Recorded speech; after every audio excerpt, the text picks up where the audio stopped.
Hello and welcome to the dungeon. I actually decided to upload 2 videos this week because I realized at the pace I'm going, if I do 2 videos now, I can actually set up the finale for this challenge to end on Halloween, so we can get a kind of Castlevania IV Halloween special with the showdown between Dracula and all the bosses there at the end of the game.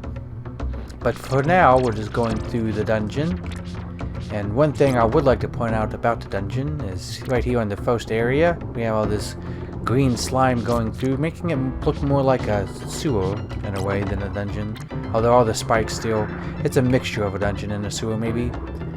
But that's very different from the Japanese version of the game because all of the green slime here is actually blood red.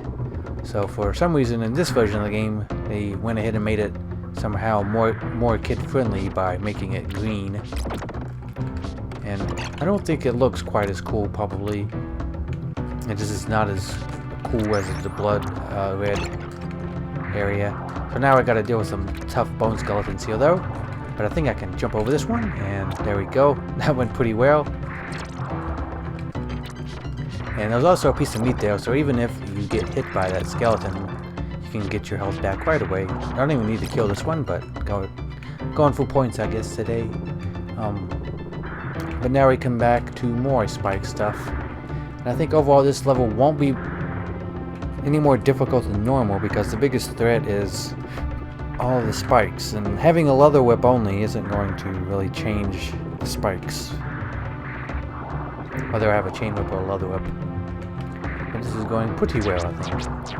I just need to make sure on these bone skeletons do take a while to take down, and there are 2 of them. And I want to make sure I don't get there's a crush item here in the candle. I don't want to get it too soon, otherwise I'll have to deal with the next skeleton without it. That's just to make things a little easier, because that one is actually a tough skeleton to deal with. You have to get kind of right up in his face because you have a short whip. And I can even get all of my health back. And I forgot to mention when the first bat came through, so there are bats here in the dungeons. So far every stage has had a bat, and that bat is one I rarely get past. But now we come to another, just like the library, another fun vertical section to fall through. A bit. Although it's a lot more dangerous thanks to the spikes that will kill you in one hit. Although this path I always take just because it's easier than trying to get around the other big spike block. So now we're down to really the last area in this level. This level feels a little shorter than the others. I'm not completely sure if it is, but it would make sense for it to be shorter because it makes up for it by being pretty difficult with all of its spike traps that kill you in one hit. Oh, one thing in this particular area I would like to point out is this shaky skeleton in the background. I've always thought he was pretty funny, and one of my favorite things in this stage that stands out. He even has his own nice little shaky sound effect. It's kind of funny. And the other thing about him is I think he looks like a kind of skeleton maybe from